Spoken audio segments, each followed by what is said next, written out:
안녕하세요. 2016 카오스 가을 정기 강연에 오신 여러분 진심으로 환영합니다. 저는 오늘 강연의 진행을 맡은 이은영입니다. 반갑습니다. 지구 깊숙한 곳에서 시작한 이번 지구 강연이 중반을 넘어서면서 드디어 지구 위까지 올라왔는데요. 그래서 오늘은 지구의 대기, 그 중에서도 대기 속에 숨겨져 있는 위험한 인자, 미세먼지에 대해서 살펴보도록 하겠습니다. 네, 그럼 오늘 강연을 해주실 강연자를 소개해드리도록 하겠습니다. 서울대학교 지구환경과학부의 박록진 교수님을 모시고 미세먼지는 지구 환경에 어떤 영향을 줄까를 들어보도록 하겠습니다. 교수님을 큰 박수로 맞이해 주시기 바랍니다. 현재 사회적으로 좀 이슈가 되고 있는 미세먼지나 초미세먼지가 어떻게 생성되고 또 어떤 기상 조건에서 고농도가 나타나는지 등에 대해서 개략적인 설명을 드렸습니다.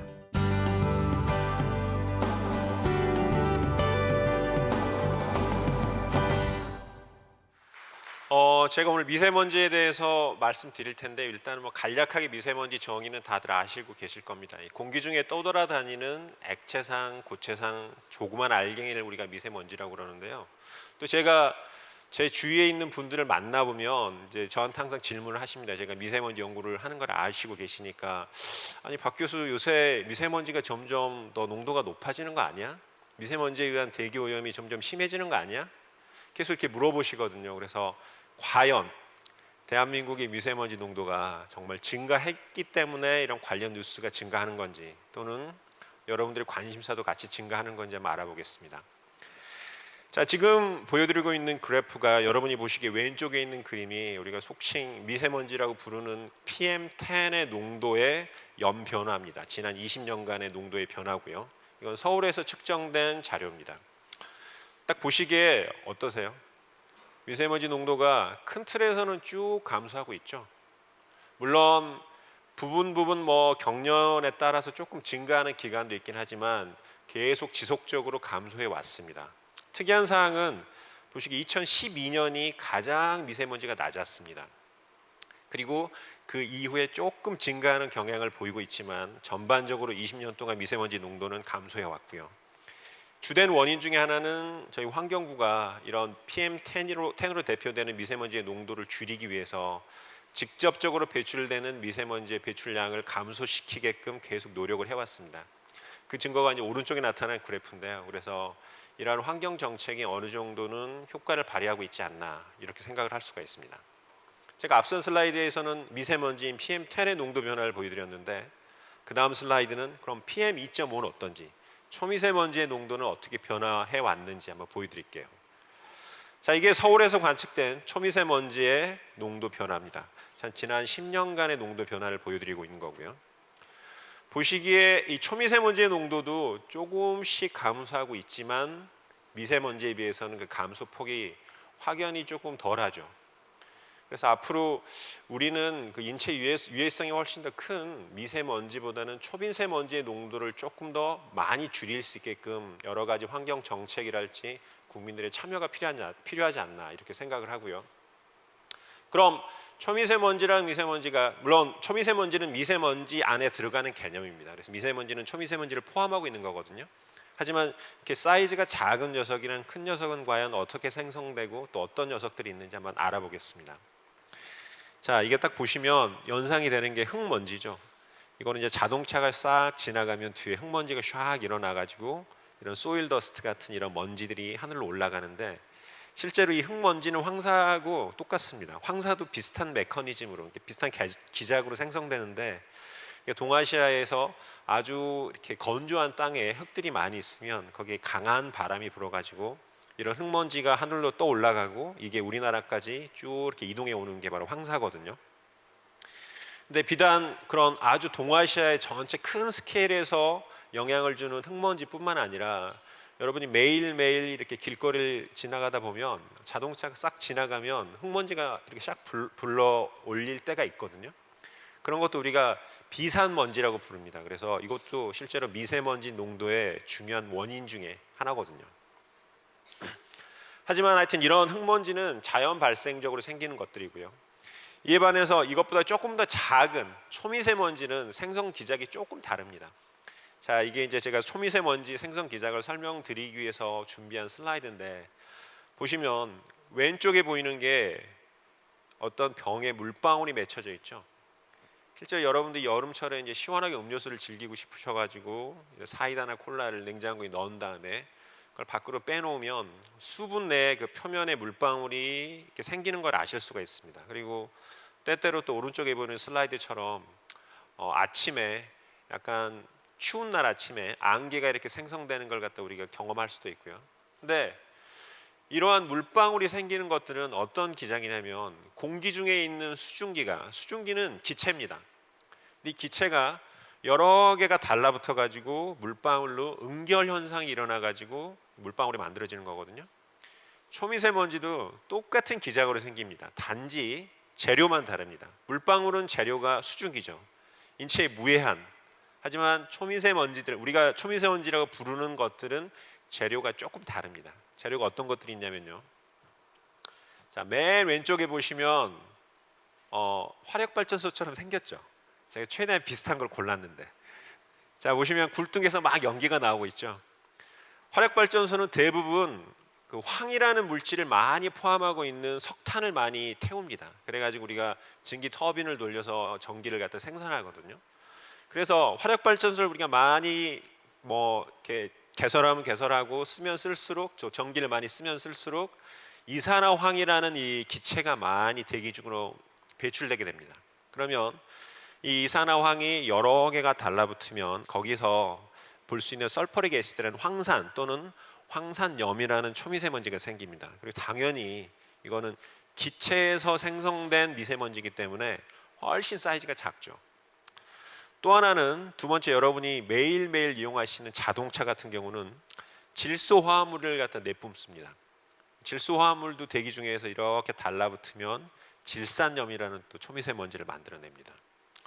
세 번째는 약간 충격적이실지 모르는데 암모늄이라고 그래가지고 암모니아에서 만들어지는 초미세먼지인데, 여러분이 되게 좋아하시는 소랄지, 돼지랄지, 그리고 실제로 인간한테도 이게 암모니아가 좀 나오거든요. 아시죠? 화장실에서 나오는 암모니아 가스도 대기 중에서 화학 반응을 통해서 응결해가지고 암모늄이라는 이 초미세먼지를 만들어냅니다.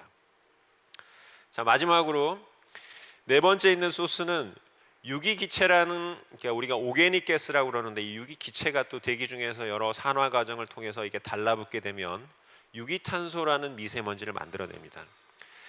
제가 여기서 크게 아주 기여하는 4개의 소스만을 제가 이렇게 쭉 나눈 거고요. 사실은 이거 이외에도 초미세먼지에 그 기여하는 원인들이 많이 있지만 저희가 아주 중요한 것들만 쭉 나누면 이렇게 4가지가 되고요. 특히 이 중에서도 여러분이 아마 잘 접하지 않았던 그 미세먼지, 초미세먼지 중에 하나가 아마 유기탄소 미세먼지일 겁니다. 자, 이 유기가스라는 건 이 배출원이 아주 다양합니다. 실제로 뭐가 있냐면, 여러분이 이제 화학적 용매랄지 이런 걸 쓸 때 나오는 약간 냄새가 나는, 약간 그런 병원에 가면은 나는 냄새 있죠. 그런 비슷한 냄새가 나는 이런 유기 기체들도 저렇게 유기탄소를 만들고요. 전 세계적으로 보면 가장 이 유기가스 배출을 많이 하는 게 뭐냐면 나무입니다. 여러분이 그 숲에 가면 향기가 나죠. 그 향기를 느낄 수 있는 건 우리가 이게 유기 기체를 코에 흡입해가지고 코 점막에 이렇게 도달하면서 우리가 냄새를 느끼는 거거든요. 그래서 전 지구적으로 봤을 때는 나무가 가장 많은 유기 기체를 배출하고, 이 유기 기체가 유기탄소 에어로졸이 됩니다. 다시 말해서 유기탄소 미세먼지가 되는 거죠. 자, 그러면 고등어는, 제가 이 중요한 소스가 4개라고 그랬는데 분명히 여러분이 속으로 생각하셨을 거예요. 고등어는 과연, 고등어는 어디 있는가? 고등어는 중요합니다. 어떻게 중요하냐면, 고등어의 이슈는 전혀 다른 어떤 대기오염의 현상입니다. 우리가 미세먼지나 대기오염을 이야기할 때는 항상 기준이 뭐냐면 밖에 있는 공기거든요. 밖에, 집 안이 아닌 집 밖에 있는 공기가 얼마나 나쁜가를 기준으로 우리가 대기오염을 이야기하는 거고요. 자, 고등어를 대변하는 여러 가지 우리가 음식을 통해서 할 때 나오는 물질들은 실내 대기오염을 나타내는 겁니다. 그리고 사실 그래서 고등어를 여러분이 요리하거나 삼겹살을 굽거나 뭔가를 태울 때 나오는 것들은 정말 미세먼지 농도 증가에 기여를 하거든요. 근데 그거는 실내 공기, 대부분 우리가 실내에서 이런 요리를 하기 때문에 실내 공기질에 악영향을 끼치죠. 그래서 요리를 하실 때는 가급적 창문을 열어놓고 환기를 잘 시킨 상태에서 요리를 하시는 게 좋죠. 하지만 우리가 대기오염의 주범이 고등어냐라고는 말할 수 없죠. 왜냐하면 밖에 있는 공기의 미세먼지 농도에는 고등어 요리가 기여하지는 않거든요, 사실은. 그래서 여기서 말씀드리고 싶은 건 고등어를 요리할 때, 꼭 고등어 제가 이야기해서 죄송합니다만 여러 가지 뭔가 요리를 하실 때 연기가 나거나 타거나 이러면 미세먼지가 배출되는 거고요. 그게 분명히 여러분들한테 악영향을 끼칠 수가 있습니다. 그래서 항상 창문을 열어놓으시고요. 또 하나는, 근데 이것보다 조금 더 심각한 문제가 뭐냐면, 예전에 저희 그 대한민국이 아주 잘 살지 못했을 때는 실제로 요리를 어떻게 했냐면, 지금은 대부분 가스나 뭐 전기를 사용하지만 예전에는 나무나 뭐 배워온 나무랄지 또는 뭐 석탄이랄지 이런 걸 직접 풀이랄지 이런 걸 태워가지고 요리를 했거든요. 그러면 그런 어떤 생체 소각을 하게 되면 거기서 다량의 미세먼지나 또는 미세먼지를 만들 수 있는 그 재료들이 나오게 됩니다. 그리고 이런 것들은 실제로 아직도 뭐 잘 살지 못하고 있는 나라들, 예를 들어서 파키스탄, 인도나 또는 중국에서 개발되지 않은 지역에서는 대부분 이런 식으로 요리를 하거나 집안을 따뜻하게 만들거든요. 그래서 이렇게 집안에서 태우는 이런 그 행위 때문에 실제로는 뭐 수만에서 수십만이 영향을 받고 되게 고통받고, 그다음에 뭐 병에 걸리고 이런 것들이 유nep이나 이런 여러 가지 그 국제 기구의 리포트에 계속 보고되고 있습니다. 그래서 물론 실내 대기질 문제에서는 뭐 요리뿐만 아니라 이렇게 실내에서 뭔가 화석 연료를 태울 때도 되게 많이 발생하거든요. 그래서 고등어는 아마 그런 맥락에서 여러분이 이해하시면 될 것 같습니다. 아까 제가 소스들을 갖다 4가지를 갖다 간략하게 말씀드렸는데, 실제로 우리가 측정해 보면 그럼 뭐가 가장 중요한지 한번 보여드리겠습니다. 이것도 이제 서울에서 관측한 그 관측 자료인데요. 자, 이 파이 차트가 우리가 특정 1년 동안 쭉 초미세먼지를 갖다 관측한 다음에 이 초미세먼지를 이루고 있는 화학적 성분들이 뭔지를 분석하고 나서 그 기여도를 갖다 제가 그린 겁니다. 빨간색은 황산염이고요. 예를 들어서 이렇게 파워플랜트나 이런 그 화력 발전을 통해서 나온 그것들이 한 23% 정도 됩니다. 그리고 여러분들이 뭐 좋아하는 소고기랄지 돼지고기의 배설물에서 나오는 암모니아가 만드는 암모니움은 한 14% 정도. 그리고 질산염, 자동차를 타고 다니면서 나오는 질소 화합물이 만드는 초미세먼지는 약 한 21% 정도. 얘네들이 되게 중요하죠. 하지만 이 중에서 가장 큰 기여를 하고 있는, 가장 큰 프랙션을 차지하고 있는 건 유기탄소의 에어로졸입니다. 이건 33% 정도 됩니다. 그리고 아마 여러분들은 이 유기탄소의 에어로졸이라는 걸 아마 처음 들어보셨을 겁니다. 오늘 별로 그 뉴스 미디어에서는 많이 다루지 않고 있는 그런 초미세먼지거든요. 왜냐하면 이 초미세먼지에 대해서는 아직도 아주 큰 불확실성이 존재합니다. 과학자들도 얘네를 만드는 소스가, 재료가 어디서 나오는지, 그리고 어떤 과정을 통해서 얘네가 만들어지는지를 잘 이해를 못하고 있습니다. 솔직히 약간 부끄럽지만. 그리고 이 유기탄소 에어로졸을 이해하려고 세계 많은 나라의 그 과학자들이 아직도 엄청나게 연구를 하고 있거든요. 그래서 아직 되게 저희 분야에서는 핫한 토픽이고요. 하지만 이게 초미세먼지에서는 가장 중요한 성분이다라는 걸 말씀드릴 수 있고요. 이게 이제 우리나라 자료잖아요. 그러면 우리나라만 그러냐 보시면, 이게 이제 전 세계 지점별로 초미세먼지를 또 똑같이 측정해 가지고 연평균 초미세먼지 농도 중에 과연 어떤 케미칼이 중요한지를 분석한 차트입니다. 여러분 보시기에도 유기탄소가 제일 중요하게끔 보이죠?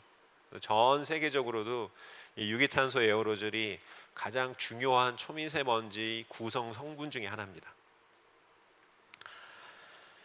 자, 그러면 이런 초미세먼지가 1년 내내 똑같냐? 그렇지 않거든요. 계절적으로 다릅니다. 자, 이 슬라이드에서 보시면 사계절 내내 초미세먼지 농도가 어때요? 우리나라는 20 마이크로그램 per 큐빅 미터보다 높죠. 이건 이제 1세제곱미터당 들어있는 초미세먼지 농도가 20 마이크로그램보다 높다 이런 뜻인데, WHO라고 세계 보건기구에서 권장하는 기준이 있습니다. 각각 나라에서 국민의 건강을 보호하기 위해서는 초미세먼지 농도는 이것보다는 낮아야 된다라는 스탠다드가 있는데 그 기준이 10 마이크로그램 per 큐빅미터입니다. 우리나라는 모든 시즌에서 10 마이크로그램 per 큐빅미터보다 높기 때문에 아직은 WHO의 권장 기준을 달성하지 못하고 있죠. 한참 좀 떨어져 있는 수준이죠. 그러면 우리나라의 그럼 그 초미세먼지나 미세먼지로 대변되는 이 대기오염의 지수는 과연 얼마나 될까? 그래서 한번 알아봤는데요. 이겁니다. 자, 예일대학교에서 매년 각 나라의 환경 지수를 발표를 하거든요. 그리고 그 환경 지수라는 건 이제 뭐 대기오염이랄지 또 초미세먼지 여러 가지 오염 물질들 가지고 쭉 이렇게 순위를 매기는데 대상 국가가 한 180여 개 정도 됩니다. 그 중에서 제가 밑에 있는 부분만 딱 이렇게 캡처해가지고 보여드리고 있는데 우리나라의 수준이 173위 정도 됩니다. 173위 정도. 그래서 거의 밑에 있는 나라죠. 아직까지는 우리나라가 대기오염 측면에서는 상당히 아래쪽에, 아주 아래쪽에 위치하고 있습니다. 안타깝게도. 자, 그러면 제가 앞서서 여러분들한테 두 가지 이슈에 대해서 말씀드렸는데 아마 약간 까먹으셨을 거예요. 제가 많은 정보들을 드렸기 때문에. 그래서 다시 한번 여러분들한테 이제 환기를 해드리면 미세먼지 농도는 지난 20년간 쭉 감소해 왔습니다. 근데 2012년에 가장 최저점을 찍었고요. 그 이후에 약간 증가하고 있습니다. 근데 우리나라의 환경부나 환경정책은 이 미세먼지 저감을 위해서 수조 원을 갖다가 들여가지고 계속 저감시키고 있거든요. 근데 왜 증가했을까? 최근 3년 동안 이거 하나랑 그다음에 제가 아까 초미세먼지의 계절적인 변화를 말씀드렸는데 왜 여름철은 낮고 겨울철은 높은가? 대해서 일단 설명을 드리면 우리나라는 사계절이 뚜렷한 나라입니다. 그리고 이 계절적으로 우리나라에 영향을 주는 기단들이 다 달라요. 공기가. 잘 아시다시피 여름철에는 우리가 북태평양 고기압이라고 그래가지고 바다에 있는 공기가 우리나라에 영향을 많이 주거든요. 바다는 상대적으로 인간에 의한 영향을 덜 받기 때문에 미세먼지 농도가 낮습니다. 그리고 깨끗한 공기가 우리나라로 많이 들어오기 때문에 당연히 이런 깨끗한 공기와 섞이기 때문에 우리나라의 미세먼지 농도가 낮아지는 겁니다. 그게 제일 중요한 이유거든요. 자, 겨울철은 아시다시피 우리가 대륙에서 이렇게 바람이 불어오죠. 특히 시베리아나 또는 바람 방향은 주로 중국 쪽에서 많이 불어오기 때문에 더불어서 거의 중국에 있는 여러 가지 오염 물질들이 같이 이렇게 쭉 이동되어 오는 그런 가능성도 되게 높죠. 그래서 겨울철이 조금 더 높습니다. 자, 그러면 2012년에 낮았는데 그 위에 왜 높아졌는지 제가 조금 설명을 드리면, 자, 풍속이라고 해서 제가 이제 지금부터 말씀드릴 건 이런 기상 조건과 대기오염 또는 기상 조건과 미세먼지의 농도의 상관관계에 대해서 말씀드릴 건데요. 자, 똑같이 우리가 오염 물질을 배출하더라도 바람의 속도가 빠르면 빠를수록 잘 섞입니다. 예를 들어서 굴뚝에서 똑같은 양의 이산화황이 나오더라도 바람이 세면 셀수록 이게 주변 공기랑 잘 섞여서 실제로 우리한테 영향을 주는 미세먼지나 대기오염 물질의 농도는 훨씬 낮아지거든요. 이게 되게 중요한 팩터 중에 하나입니다. 김에달이라는 사람이 연구를 했는데 그게 뭐냐면 우리나라의 미세먼지를 과거 20년간 평균을 낸 다음에 그거의 편차가 과연 매년 어떻게 변화한지를 갖다 계산을 해봤습니다. 그게 위쪽이고요. 조금 이해하기 약간 어려우실 수도 있는데 하여튼 0이라는 건 만약 0이라는 건 20년 동안의 평균이랑 똑같다고 보시면 돼요. 0보다 위에 있으면 20년 평균보다는 미세먼지 농도가 높았구나, 대기오염이 심했구나라고 생각하시면 되고요. 보시면 2012년에 제일 낮죠. 이 빨간 선을 보시면 됩니다. 빨간 선이 평균이거든요. 여러 값에. 자, 2012년에 그 편차가 제일 낮았습니다. 그래서 2012년에 가장 우리가 깨끗한 공기를 갖다가 마셨던 거죠.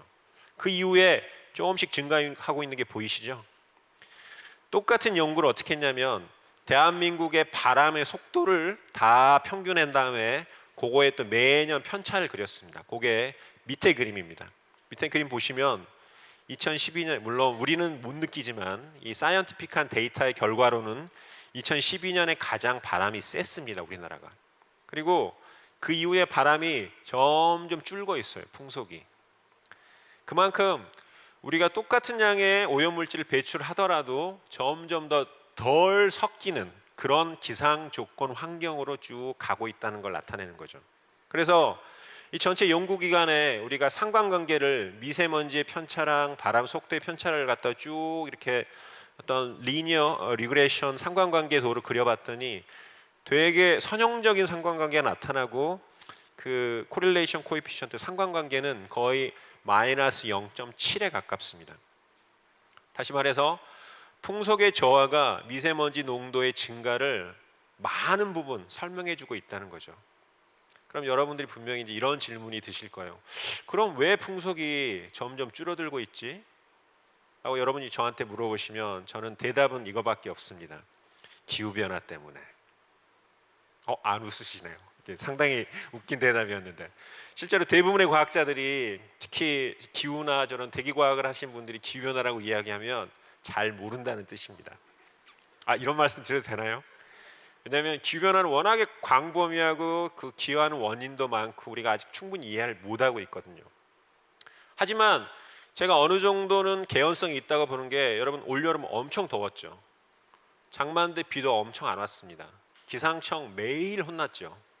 왜냐하면 기상청장도 인정했지만 저희가 이제 어제 그제 기상학회를 했는데 실제로 기상청에서 쓰는 예보 모델이 현재 동아시아나 한반도에 일어나고 있는 기후 변화를 제대로 표현하지 못하고 있다라는 게 여러 기상학계에 있는 학자들의 공통된 의견이거든요. 그래서 아마 최근에 이렇게 나타나는 기상 조건의 변화도 분명히 기후 변화랑 연결이 돼 있을 수 있는 개연성은 아주 높다라고 말씀드릴 수 있을 것 같습니다. 자, 그래서 풍속은 되게 미세먼지 농도에 되게 중요한 역할을 끼치는 인자 중에 하나고요.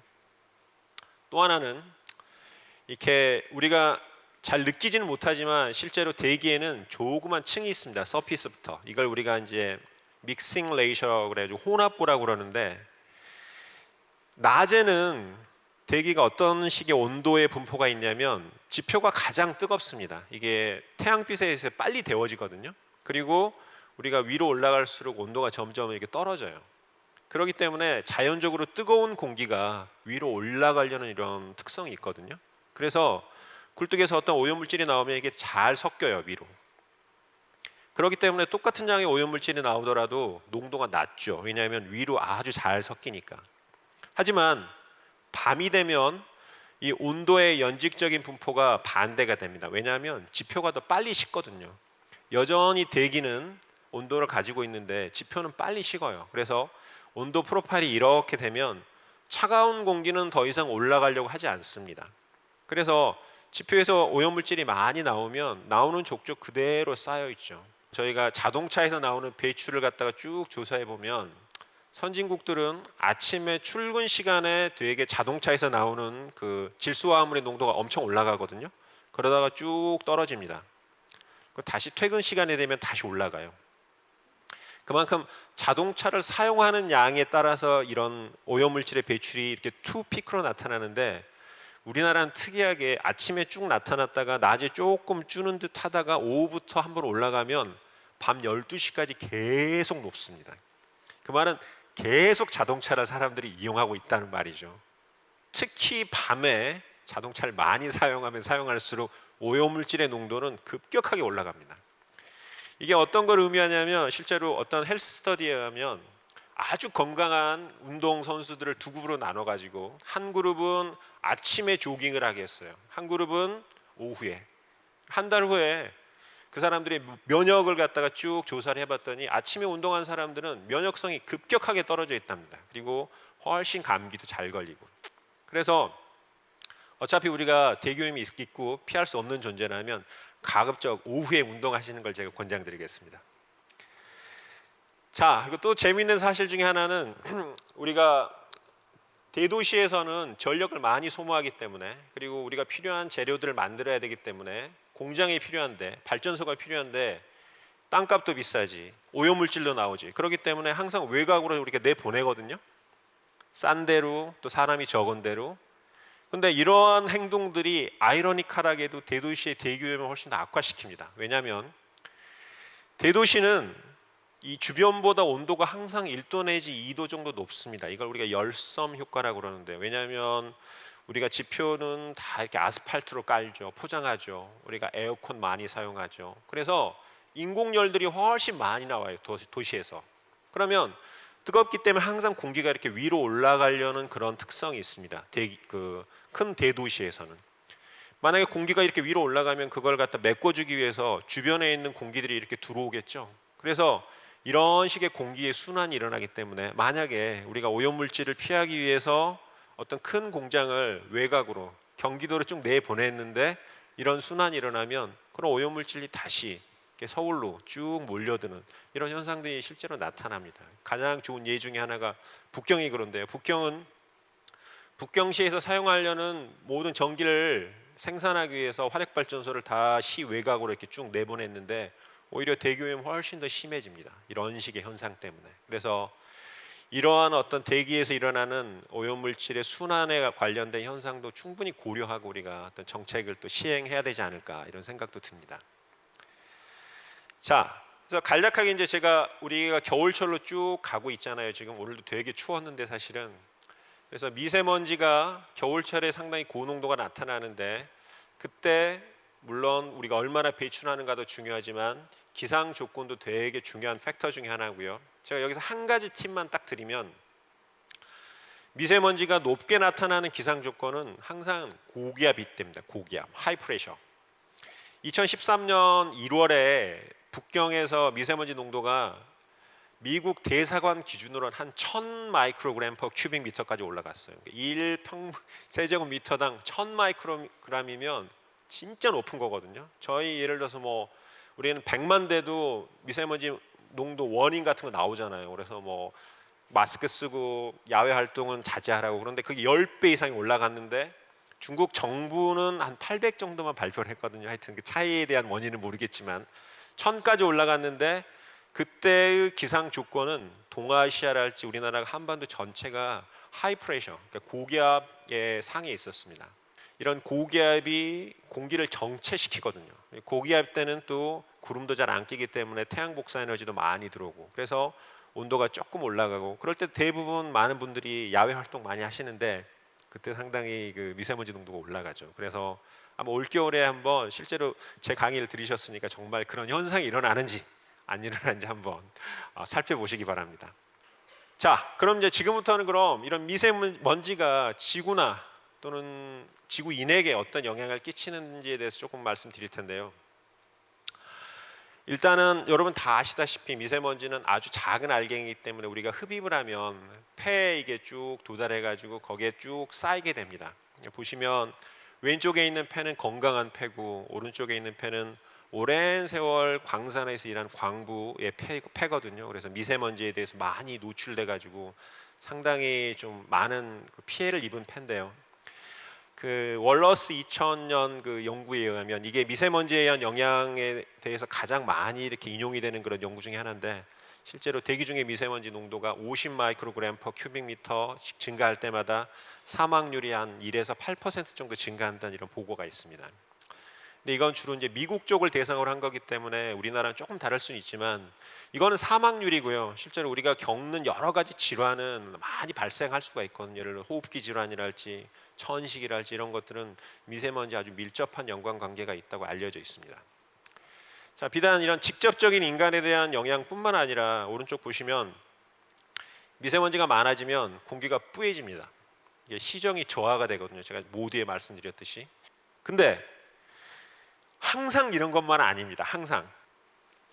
자, 4월 25일 오늘에는 미세먼지 농도가 175 마이크로그램, 되게 높죠. 그 전날은 191, 한 20 정도 차이 나지만 뭐 이렇게 큰 차이는 아닙니다. 근데 전날은 시정거리가 6.2km고요. 오늘은 20km, 거의 뭐 3배 정도 차이가 나죠. 그래서 왼쪽은 잘 보이지 않고 오른쪽은 아주 잘 보입니다. 근데 미세먼지 농도는 비슷하거든요. 그래서 이런 그 결과를 두고 상당히 많은 어떤 논란이 있었습니다. 그래서 뭐 보이기에는 아주 청명한데 무슨 미세먼지 농도가 높냐, 뭐 환경부가 잘못됐다, 그리고 뭐 예보가 잘못된 거 아니냐, 이런 말들이 되게 많았는데요.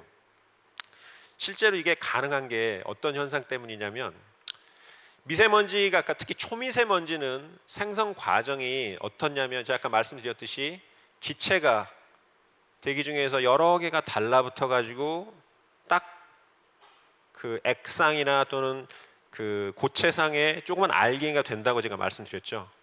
근데 거기에 뭐가 달라붙을 수 있냐면 수증기가 달라붙을 수 있습니다. 수증기가.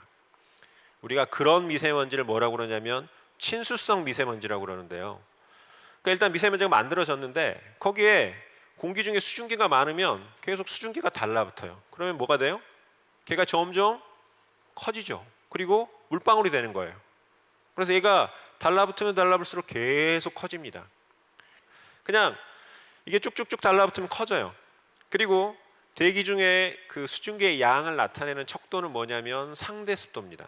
그래서 같은 미세먼지 농도라도 상대 습도가 높은 날 훨씬 더 공기 중에 떠 있는 알갱이의 크기가 커요. 클 수가 있습니다. 왜냐하면 수증기가 달라붙었기 때문에. 그리고 그날 훨씬 더 시정이 나쁘죠. 바꿔 말하면 농도는 비슷하지만 수증기가 많지 않으면 크기가 작아요. 그리고 참고로 자, 환경부에서 발표하는 초미세먼지나 미세먼지의 농도는 항상 그 건조한 상태에서의 농도를 말씀드리는 겁니다. 다시 말해서 실제로 대기 중에 떠 있는 초미세먼지에 물방울이 붙어 있더라도 그걸 갖다 일단 우리가 쭉 필터로 거른 다음에 그거를 온도를 높여요. 또는 상대 습도를 인위적으로 낮춥니다. 어떤 관 안에서. 그래가지고 붙어있는 수증기를 다 날려보내요. 그런 다음에 질량을 재거든요. 그래서 항상 건조 상태에서의 질량이에요. 미세먼지는, 초미세먼지 발표되는 건. 하지만 실제로 대기 중에 떠다니는 초미세먼지나 미세먼지는 주위의 상대 습도에 따라서 거기에 붙어있는 수증기의 양이, 물의 양이 다를 수가 있습니다. 그리고 그게 시정에 영향을 끼치거든요. 그래서 뿌옇지 않더라도 미세먼지 농도가 높을 수가 있습니다. 충분히. 그리고 뿌옇더라도 미세먼지 농도가 낮을 수가 있습니다. 그 점은 꼭 알아두시면 좋을 것 같습니다. 자, 미세먼지의 수증기가 달라붙으면 물방울이 된다고 그랬죠? 이게 어떤 역할을 하냐면 땅에 있으면 안개입니다. 이게 공중으로 뜨면 뭐가 돼요? 구름이 됩니다.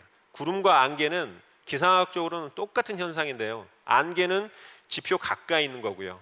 구름은 저 위쪽 하늘에 있는 게 구름이거든요. 미세먼지는 어떤 역할을 하냐면 공기 중에서 수증기를 이렇게 끌어들여 가지고 물방울을 만들어주는 역할을 합니다. 그래서 아이러니컬하게도 미세먼지는 구름을 만드는 데 있어서 필수 불가결한 어떤 조건입니다. 미세먼지가 없으면 구름이 안 만들어져요. 잘. 왜냐하면 수증기 자체만으로는 물방울이 잘 안 만들어지거든요. 그 일 예 중에 하나가 뭐냐면 이게 이제 인공위성에서 본 선박의 항로인데, 왜 선박의 항로라고 하냐면 여기 하얗게 보이죠? 이게 다 선박이 쭉 지나가면서 석탄이랄지 요새는 벙커CU를 많이 쓰잖아요. 그걸 태우면 그 안에 이산화황이 기체가 많이 나옵니다. 그럼 걔가 황산염이라는 에어로졸을 만들어내거든요. 그럼 거기에서 이 수증기가 달라붙어요. 실제로 바다는 되게 습하기 때문에 수증기가 많이 있습니다. 그럼 이 수증기가 그런 미세먼지에 달라붙어 가지고 이렇게 구름을 만드는 거예요. 이게 하나의 증거거든요. 미세먼지의 역할. 그리고 미세먼지가 이렇게 구름을 만들죠. 그러면 구름이 하얗지 않습니까? 그러면 어떤 또 영향을 끼치냐면 햇볕을 반사시킵니다. 그래서 원래 이 바다는 하늘에서 보면 까매요. 실제로는 모든 태양빛이 다 흡수가 됩니다. 바다에. 근데 바다에 이렇게 구름이 생기면 태양빛이 반사가 되죠. 바꿔 말하면 우리가 지구가 받을 수 있는 에너지가 조금 더 줄어듭니다. 우리가 이거를 미세먼지의 간접 효과라고 그러는데요. 이게 이제 조금 복잡할 수 있는데 실제로 이러한 구름은 까매 보이는 이유는 뭐냐면 그 안에 들어있는 물방울이 되게 커서 그렇습니다.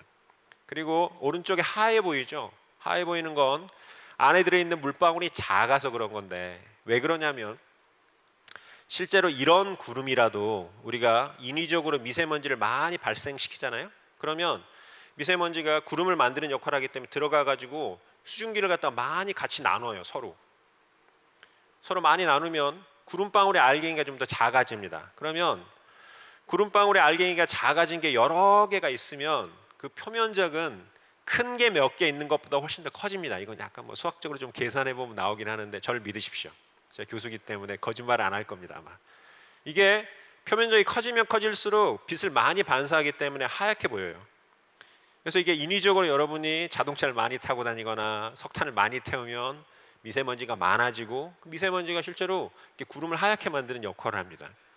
그러면 또 어떤 현상이 있냐면 구름의 종착역은 비거든요. 비가 내려야지 구름이 없어져요.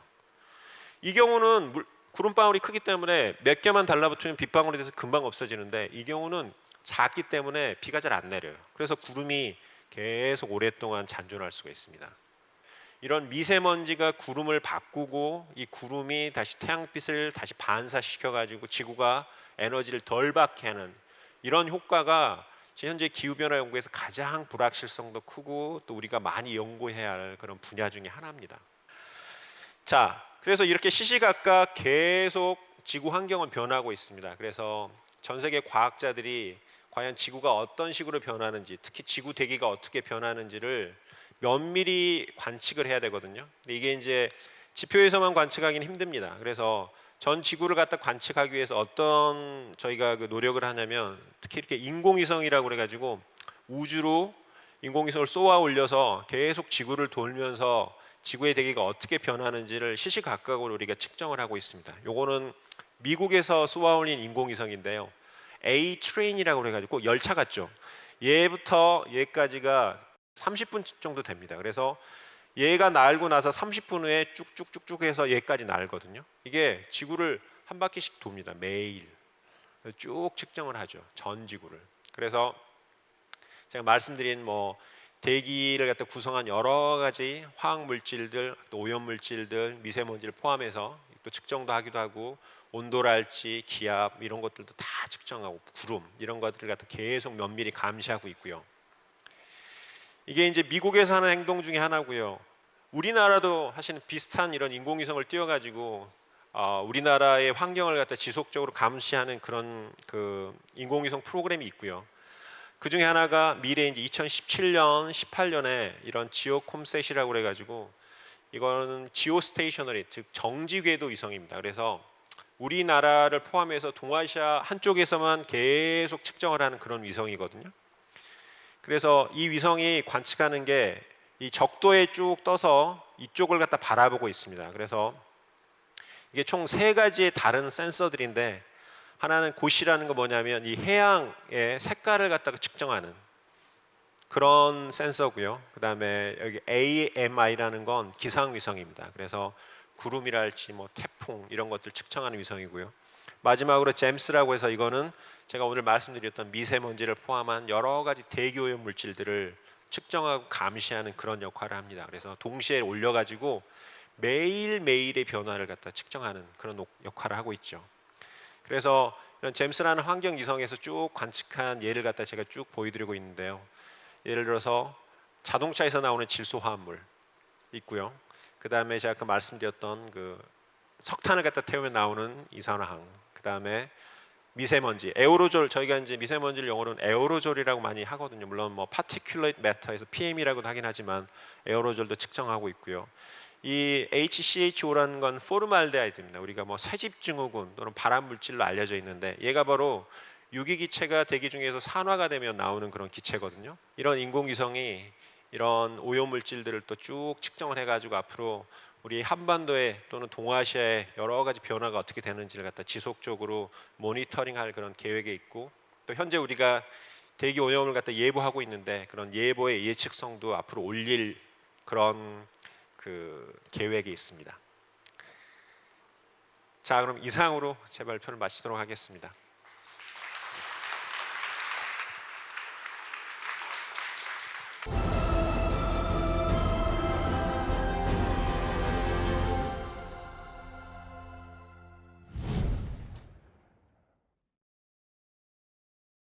우리뿐만이 아니라 우리 미래 세대가 맑고 깨끗한 공기를 계속 숨쉬고 살아가기 위해서라면 우리 모든 지구인이 대기 오염에 대해서, 지구 대기에 대해서, 미세먼지에 대해서 제대로 정확히 알 필요가 있을 것 같습니다.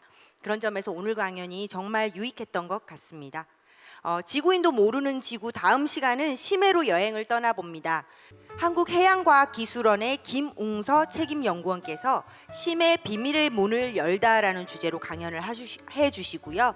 패널은 역시 한국해양과학기술연구소의 김동성 박사님, 그리고 선박해양플랜트연구소의 이판묵 박사님께서 함께 해주실 예정입니다. 세 분 박사님 모두 심해 유인 잠수정을 타고 바닷속을 탐험한 경험이 있다고 하시니까요. 정말 어디서도 들을 수 없었던 생생한 바다 이야기가 펼쳐질 것으로 기대됩니다. 다음 시간에도 모두 함께 해주시면 감사드리겠습니다. 그럼 이것으로 오늘 강연을 모두 마치겠습니다. 감사합니다.